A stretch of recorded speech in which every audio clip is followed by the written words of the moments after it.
Good evening, everybody, and welcome to Bedtime with Bertie, and of course Wendy Jones. Hi, Wendy. Hi. How are you doing? I'm doing very well. I'm even better for being here. Oh, that's good. So, in the manner of these things, and just because technology sometimes doesn't work as well as you would like it to work, I'm not really texting somebody. I'm just having a little check to make sure that our feed is coming through okay. So let's just have a look and see. And we've also got a wee message from Miriam there to say that all is live and the audio is good. So that means that we're officially live on Facebook Live. Hello. So hello everybody. So we're probably just going to have a bit of a chat for a few minutes just while folk are joining us. Boys and girls, if you're joining us, you're particularly welcome. I know this has been, well, not for everywhere, but for Lanarkshire, this has been their last day at school today. So I think there's probably been non-uniform days and there's been lots of funs for the kids.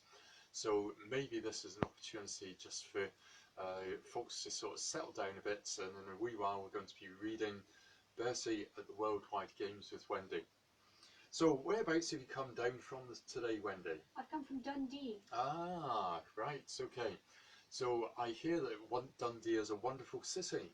Dundee's a lovely city and it's got lots of adventures places in Dundee. There's lots to see and do. Uh-huh. It's an amazing place to visit. Oh, right, okay. So you're also paid by the Dundee Tourist Board as well, are you? Oh, I wish. I don't think so, because some of my other books, maybe the Dundee Tourist Board wouldn't want me to be writing. Oh, right, okay. Well, maybe, and we'll talk about this in a moment later on, but Wendy will share something about a bit about some of her other writing as well. Our multi-talented Wendy on my right hand side here. I think she might be turning up on your left hand side on your screen, but again, that's just the kind of thing that happens. So Wendy's here. We had our first in-person event today at 4:30. We had an event for younger children, so that was very, very short, but very to the point, and hopefully if anybody was watching that, they really enjoyed it. And we're going to be chatting through something about Bertie Goes to the Worldwide Games. That's right. Where the book came from. You've got a copy of it, and I've got a copy of it.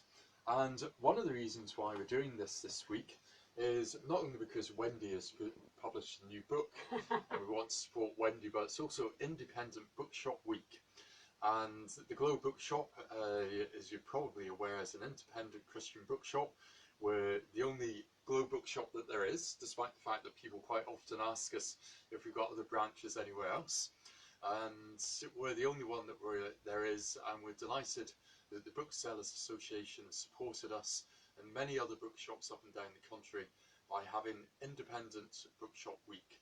So what we certainly were able to do is give a shout out for all our colleagues in other independent bookshops up and down the country. If you've got a local bookshop where you are, then show them some love, call in and see them. Support and choose your local bookshop and choose your local Christian bookshop as well. If you've got one there, they certainly deserve your support. So without too much more ado, but Wendy, you first came here probably around about 18 months ago. So tell us about the first book that you published. Well, the first book I published is on my t-shirt. I've got a t-shirt with Bertie the Buffalo on it, and that's what it was called. And Bertie the Buffalo is actually a real buffalo. And he ran away from a buffalo farm in Fife. And everybody all over the world was wondering where Bert, well, it was called Bert by the BBC, and everybody was wondering where he would run away from. So, or where he'd gone and what he was doing while he'd run away. He just reappeared 14 days later of his own accord. Wow. So it was pretty amazing, really. But I was asked to write the story of what Bertie might have been doing while he was running around Fife on his own. So right, okay. That's where it came from. So that's where it came from. So that was the Bertie the Buffalo book. And then what followed after that? Well, what followed after that was very exciting, because we got a little fluffy Bertie. I'm not meant to say fluffy Berties, I meant to say plushy Bertie. Oh, right, Plush okay. Bertie. But he is quite fluffy, he's gorgeous. So those big eyes, how can you resist them? And then there was a colouring book, which was all very exciting. So there's a colouring book here, and there's also space to write your own story in that. Wow. Oh, Bertie's fallen over. Poor Bertie. We'll readjust him. And then the latest adventure is Bertie at the Worldwide Games. Whoa, so that means that we've got an entire new book, an entire new story, and Wendy's going to be reading that to us in just a few minutes. And whenever we finish reading the story, then what we'll do is we're going to say goodbye and good night to all the boys and girls that are watching, and we're going to go on and we're just going to chat a bit more generally with Wendy. She's got many talents and many abilities, and she does loads and loads of different things. So for those of you who are joining because you're a great supporter of Wendy, then we'll just have an opportunity to have a chat to Wendy for a wee bit. So that'll probably be around about sort of 10 to 7, 5 to 7 or so. We'll have a little commercial break. And talking about commercial breaks, and that's a good opportunity for me as manager of the Glow Bookshop, just to say that if you head over to our website, then you're actually going to find some special offers on the Bertie products. We've got special prices there for Bertie book, for Bertie colouring book, for Bertie at the Worldwide Games, and the little cuddly Bertie. He's gorgeous, isn't he? He is. So anyway, so Wendy's going to read us a story, and if it looks as if I'm disappearing, I'm not disappearing. I'm just going to walk out of camera shot, but it's just so that I can show you the wonderful illustrations in the book, because there are some absolutely super illustrations. So I'll be just lurking around somewhere, and suddenly these illustrations will pop up at front. Okay, so over to you. Over to me. I have to say the chap who did the illustrations is a lovely man called Barry Diaper, which is a great name for a children's illustrator. And I will say one thing before I start reading, that there is going to be a third Bertie book. I did get permission to say that from the marvellous Malcolm Down and Sarah Grace, who are my publishers. I got permission to say there's going to be a third Bertie book, but I can't say anything else. So, without further ado, we'll get on and read the latest. He's called the Wee Escape Artist. He's Scotland's Wee Escape Artist. And I'm going to read his latest adventure, which is Bertie at the Worldwide Games. So, Bertie the buffalo dashed out the barn door. Bertie wanted long green grass and not the barn floor. Bertie felt excited because spring was here at last. Bertie kicked his heels up and ran really fast. Bertie and Emma Emu raced each other round the field until arriving at the forest where monsters were concealed. The first was Solly Spider, who dropped down from his web. He headed straight for Bertie and landed on his head. Poor Bertie. Ari the alpaca ran right up to them. She shouted full of glee, "Bertie, you've got a letter. Why don't you open it and see?" Bertie ripped it open. The letterhead was clear. "You're invited to the Worldwide Games happening next year." Bertie jumped up from the grass and rushed off really fast. He told the other animals that they would have a blast. In Tokyo next summer, that was 2021, they were all invited. They'd be racing, everyone. Bertie was measured for his kilt, so he'd look smart. He wriggled and he shuffled so the tailor couldn't start. Harry Hem took on the role with his bright blue measuring tape. "If you don't stand still, your kilt will be a bonny tartan cape." Bertie, Hezzy, Jack and Seven got ready for the flight. Ari the alpaca joined them. Emma sat there on the right. The plane took off and stewardesses brought them all some food. Bertie had a grass burger. It tasted really good. And there they all are on the plane, and they're in the lovely red plane with their flying helmets on. And I think Bertie's getting a nice scream as well. Oh, lucky Bertie. When they stopped down from the plane, there was sun and it was hot. Bertie looked around him and saw an awful lot. of exotic animals who were very strangely dressed, like elephants and saris, from India he would guess. There was a great big stadium and the running track so vast, Bertie couldn't wait to practice running really, really fast. Faster than Emma Emu, he might do it, he supposed. He ran up to a kangaroo that boxed him on the nose. And I'm hoping we can see those pages. And you can see there's elephants, and that baby elephant is so cute. He really is cute. We've got baby water buffalo and baby elephants, and naughty kangaroos who box with people. Bertie ran up to a bear who said, "How do you do?" He stepped nearer to Bertie and his jaws began to chew. "No, I'm not your dinner. I'm a racer just like you. I'm a jumper, not a racer, boy. You haven't got a clue." A panda straight from China wore a bright sarong. As she trotted right past Bertie, she sang a cheerful song. "We are the Red Republic. We'll be doing our best to win. I'm running for my country and my mother Su Mei Ying." That's very nice, isn't it, of the little panda. Bertie, dressed in tartan shorts, knew he had to win for the honour of his country and a medal made of tin. It was a rather shiny gold and had the number 1 that meant he was the winner as well as having fun. Emma the Emu limbered up by running up and down the packed ginormous stadium in a kilt of red and brown. Brodie hunting tartan, the tartan of her clan, she wore it every time she could. She was an avid fan. Hezzy was the biggest of the animals on their team. He wasn't built for sprinting but could get up ahead of steam.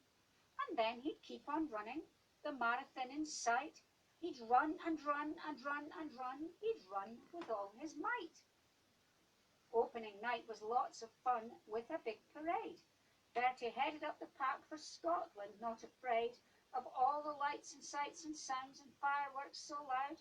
His tartan kilt swung back and forth. His country would be proud. In the 100 metres, Bertie thought he'd come in first, but was beaten by a cheetah who had been born to this.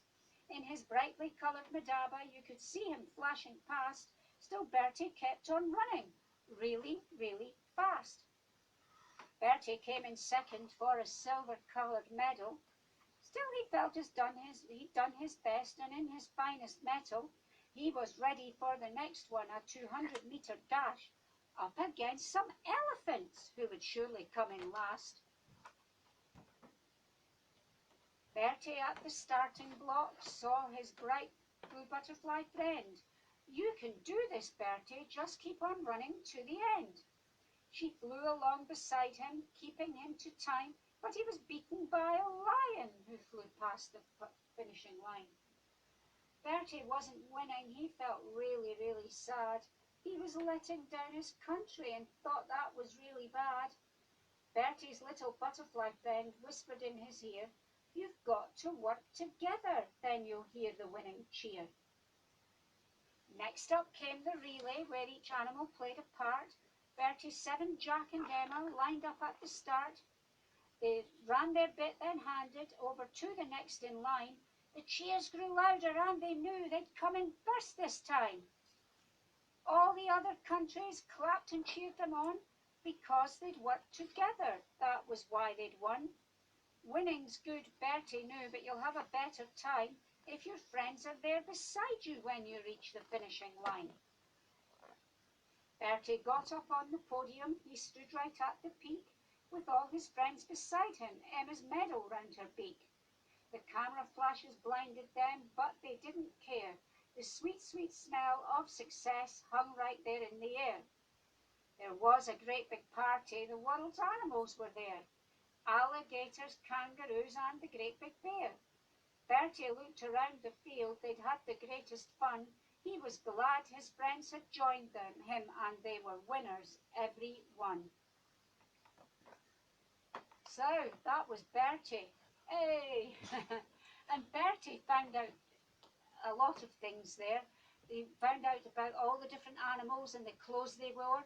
He found out about different events that were in the Worldwide Games or the Olympics.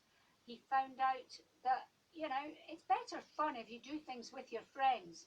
doing things on your own is all right, but if you work together with other people and do things with your friends, you're going to get it done quicker, and you're going to have a lot more fun. So it's all about joining together with your friends to have a good time. Fantastic. Well, that's really, really good to know. Thank you very much for reading your new book for us, Wendy. And how did the idea of Bertie wearing a kilt come about? Was that your idea? That was my idea. Ah. The tartan he's wearing is my clan tartan, which is Clan MacLaren.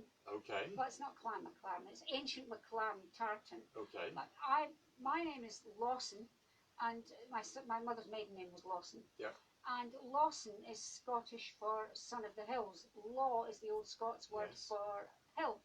And so son of the hills. And all the people that fled into the hills when they didn't want to swear allegiance to the English king became Lawson.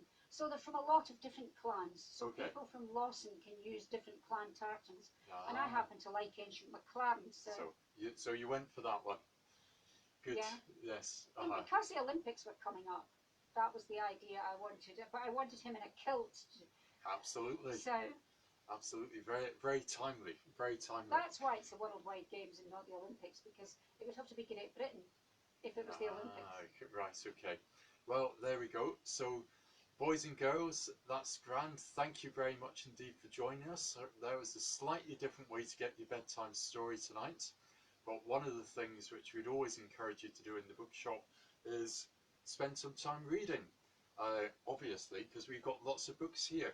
And it's one of the best things you can do, because that one book has taken you right the way around the world and back and met loads and loads of different animals in 20 minutes. Absolutely. And you couldn't get to Edinburgh Zoo in that time.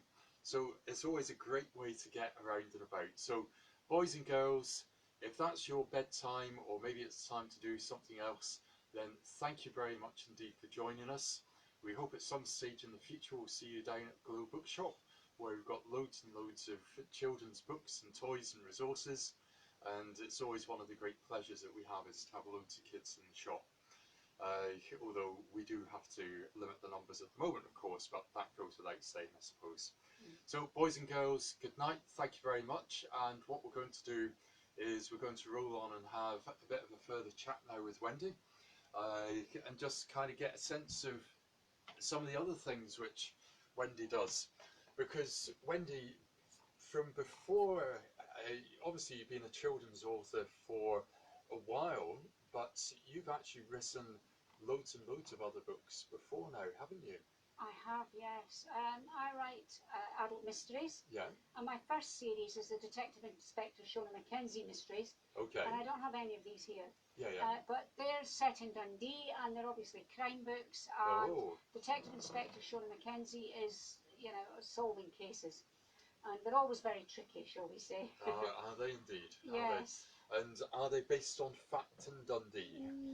No. They're based on my brain, which is a very weird place to be. The inside of my head is a very strange place to be, I can tell you. And I've also got a young adult series called the Ferguson Flora Mysteries, but they're out of stock at the moment. The reason for that is they're going to a new publisher, so they're going to Malcolm Down and Sarah Grace as well. Okay.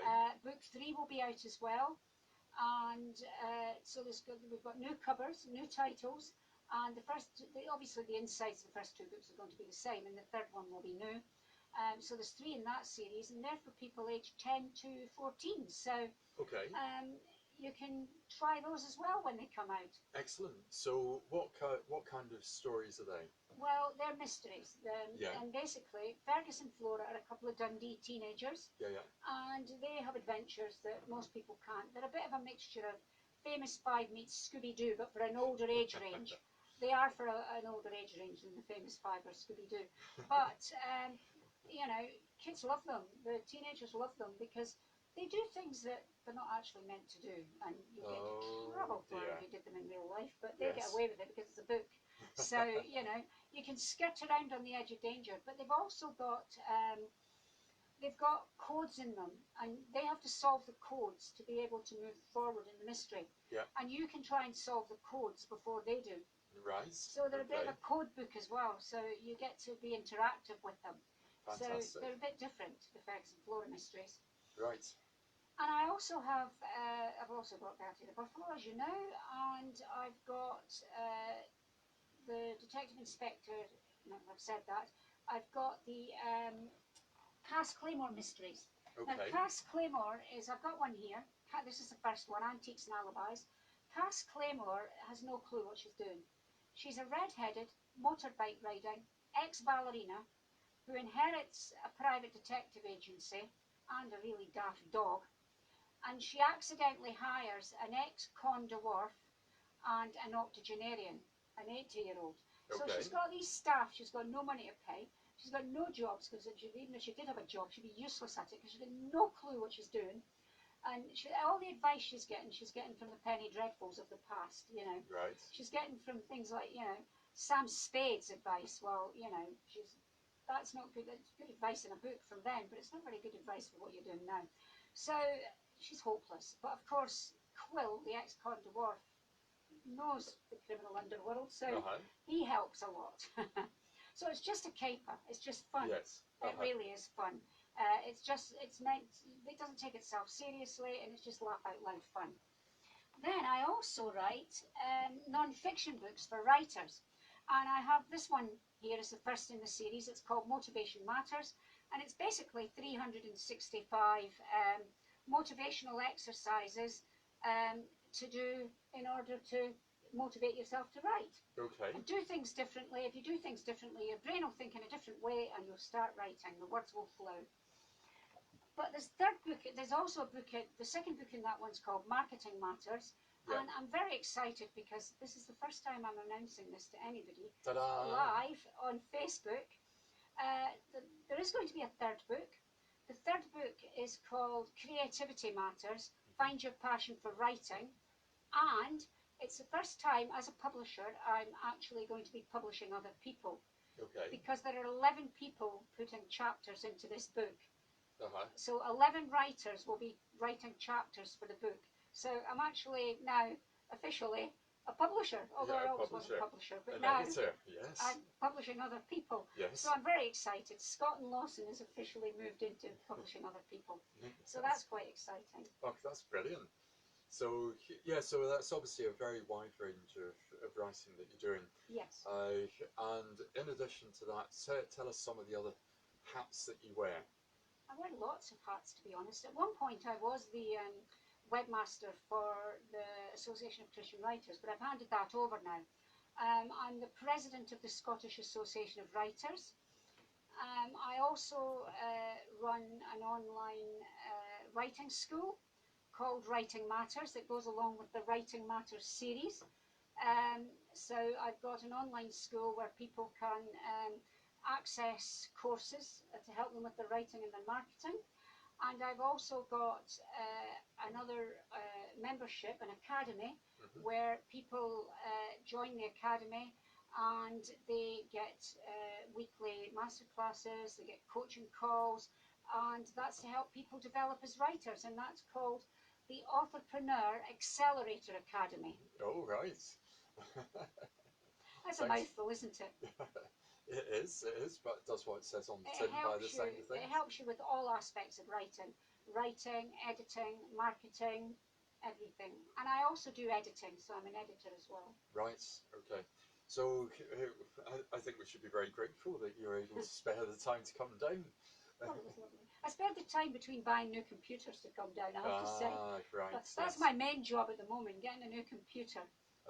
That's right. So the bane of every author's life, every writer's life, is that text that suddenly disappears into nothingness. Computers that crash on you when you're halfway through your latest book. So, I mean, I wouldn't say I know Dundee well, but I do know it.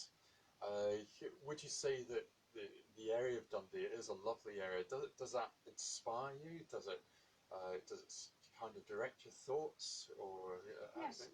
Absolutely. I mean, when I first started writing detective books, to be honest, the detective market in Dundee, there wasn't many of them, but there are a lot of them now. But I think everybody's followed in my footsteps. But there are Dundee, I don't know if I should say this in a Christian shop, but Dundee's actually the murder capital of Scotland. Oh But dear. saying that, Dundee's a lovely place. This is why I think that, you know, I'm sure the tourist board hate me, but that was in the paper, so everybody knows it. However, you've got to put it into context. We don't actually have that many murders. We're just not that big, so everything's really fine there, and it's a great place. There's so much to do and see. There's so many places that you can have mysteries, because we've got a real history. There's a lot of history. We've got museums. We've got jute museums. We've got the V&A. It's really up and coming. We're going to have the Eden Project Yes. there soon. So it lends itself to, because we just open ourselves up. We're an open city, and we don't take ourselves seriously because we've got nothing to take seriously. You know, we're who we are. Yeah, no, absolutely, and I think it's interesting the way sometimes sort of surroundings come out, you know, in your writing, Yeah. you know, as people write. What kind of advice would you have for anybody who's listening this evening, who's they maybe done a bit of writing, a bit of blogging, but they're thinking, well, I'd like to take the next step and actually go on and publish a book. What kind of advice would you have for them, Well, Wendy? if you've written a novel, the first step is to self-edit it, and then you self-edit it again and again and again until it's the best you think it can be. Then get it professionally edited, and get it professionally proofread, and do all of that, and then you get it. Then you decide whether you want to go down the traditional publishing route or whether you want to independently publish it yourself. I'm hybrid, I'm a mixture. I've got some of my books are under my own publishing company, Scott and Lawson. So, the others are with Malcolm Down and Sarah Grace, and we're with another publisher who's no longer a publisher. So you decide which route you want to go down. If you want to go down the traditional route, if it's a Christian book, usually you can send things to the Christian publishers without going through an agent. But I'm going to give a shout out to a brilliant Christian agent, a chap called Tony Collins. Yep. Lovely, lovely man who's also written his own book. And I know he's open for people pitching to him. So if you've written a book and you've had it edited and it's the best it can be, send it. Write to Tony, don't send it to Tony, that's the wrong advice. Email him and ask if he wants to see it. It's the first thing, before Tony ends up with 1,000 manuscripts he can't look at. So send it to him. If you wanted to go to, but you can pitch to the publishers directly as well. You don't have to go through an agent.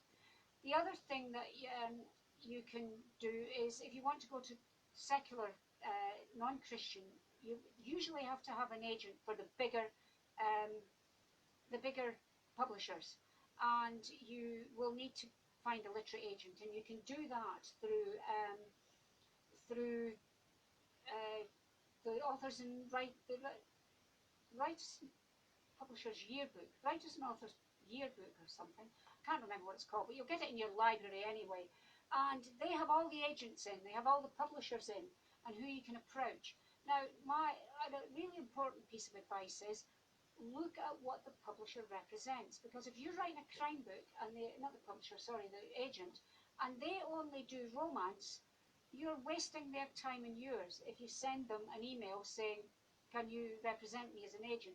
So do your homework before you approach anyone.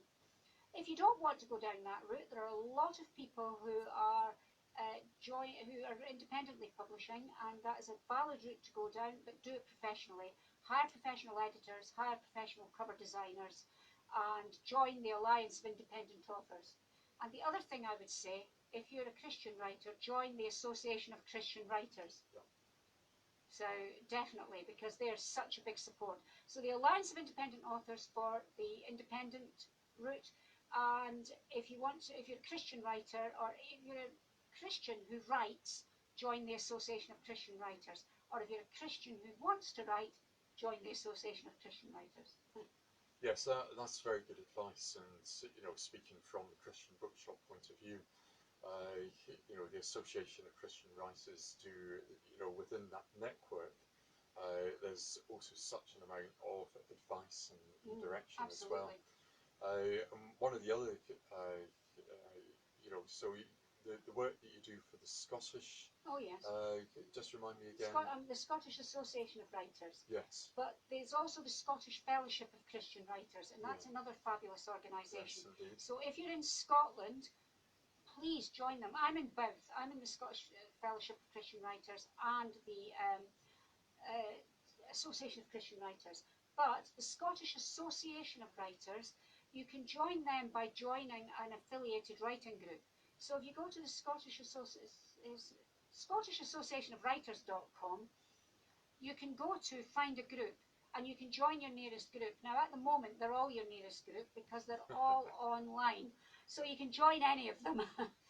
And Yes. if you join a group, you will not only get some fabulous advice from them, what you'll also get is you will get membership of the Scottish Association of Writers, and you can come to our conference in March. Excellent. And enter our competitions. Fantastic. There we go. There's a good shout out there. So I mean, looking, obviously one of the questions we've got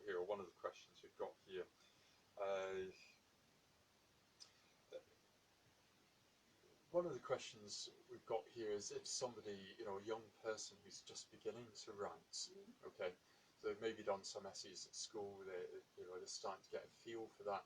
So, you spoke about somebody who's got a finished novel, but how would somebody get from that, I've done some essays at school and I quite like this, to, not even to that point, but how would they take that to the next level? Right, take it to the next level. What you would do is first of all, I would advise you, wherever you are in Britain, this is not a shout out for SAW, Scottish Association of Writers, wherever you are in the world, join a writing group.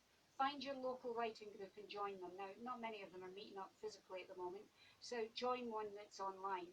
But join a writing group. First of all, you will get advice. Secondly, you will get other people who will help you on your journey.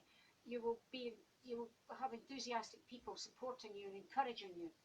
But then you start with an idea. So if you've got an idea and you think, oh, I want to write about a pink elephant that does disco dancing.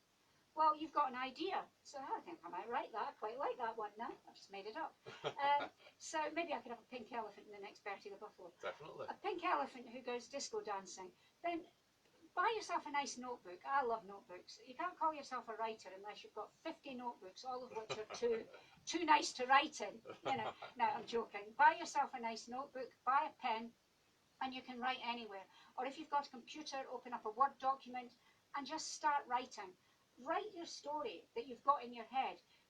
Oh, I've got my pink elephant, he loves disco dancing, but his mum won't let him go disco dancing, so, how is he going to do? And he's, she, if she's pink, she's probably she. No, we're going to have gender neutral here. Whoever it is, he or she goes out and does it. Write your story, just write it.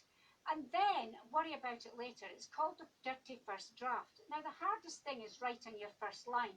And I'm not trying to sell your book, but one of the things I do in this book is, I tell you how to start writing. I tell you, I give you writing prompts. Buy a writing prompt generator for your phone. In fact, they're free. I've got one on my phone, and you just shake it, and it gives you a first line, and you just go from there. Look at doing writing courses online, I'm not trying to sell you my Accelerator Academy, but if there's anything like that you want to join it, because very often they've got join Facebook groups, because there are Facebook groups where people will put first lines in just to help people get started, and it might give you an idea, and there's lots of different things you can do that will get you started. Yeah. And I think one of the things, I've certainly noticed within the Scottish Fellowship, Scottish Fellowship of Christian Writers, the magazine that comes out, is there's an opportunity there just to get small pieces in, send to magazines to see what response you get from there. So no, that's really good advice. Thank you. So here's a couple of questions that come in. So what's your favourite part of being an author? Now, obviously, coming to Christian bookshops, I understand would be the main one, but I'll say that for you. Yeah. What would your favourite part be? Coming to Glow Bookshop, obviously. Thank you. What can I say? Because you're so welcoming here. No, I really like coming here. But that part, typing the end on a manuscript is fabulous. I mean, I love it all. I'm so passionate about it that I literally love everything. But typing the end, starting a new book is exhilarating. Yes. And you're all excited. Then you get to what's called the saggy middle. And everybody goes, oh, my brain's gone into freeze. Where is this book going? Why do I call myself a writer? How can I ever think I could write this? You just got to push through the saggy middle, and then you get to the exciting end, and you finish it. And then you can work on the saggy middle to prop it up a bit, you know, make it less saggy. Give it review exercises. So writing the book's exhilarating, but doing events and meeting people and, you know, opening the box when the new books come out, it's an amazing way to lead your life. It is so exciting. Yeah, no, absolutely. That's great. It sounds like everything about being a writer you enjoy. It's marvellous. Yeah, well, apart from computers that conk out on you. Computers, don't go there. Okay, let's not. I've had a bit of a worry with computers for the last 3 weeks, and I've spent more. I'm now on first name terms with the people in Apple and PC world, and I'm actually going to be sending them Christmas cards. Oh, that's lovely. I spend more time on the phone to them than I do my family. Well, maybe you could work them into the story about the pink elephant that maybe I could. Disco dancing. Absolutely, yes. So here's another question. Do you have a particular memory of an event or a group of people that you met because of your books? No, again, it's a tough one. Because you've been to the States, haven't you? Yeah, I've been all over the world. Really? Yeah. Right. And I'm very fortunate. I was meant to be doing a book signing in Paris last year, but unfortunately Paris, COVID Motherwell, happened. Paris, Motherwell. COVID happened, so I didn't get to go. But I've met so many lovely people through my writing, first of all online, and then I've met them in real life.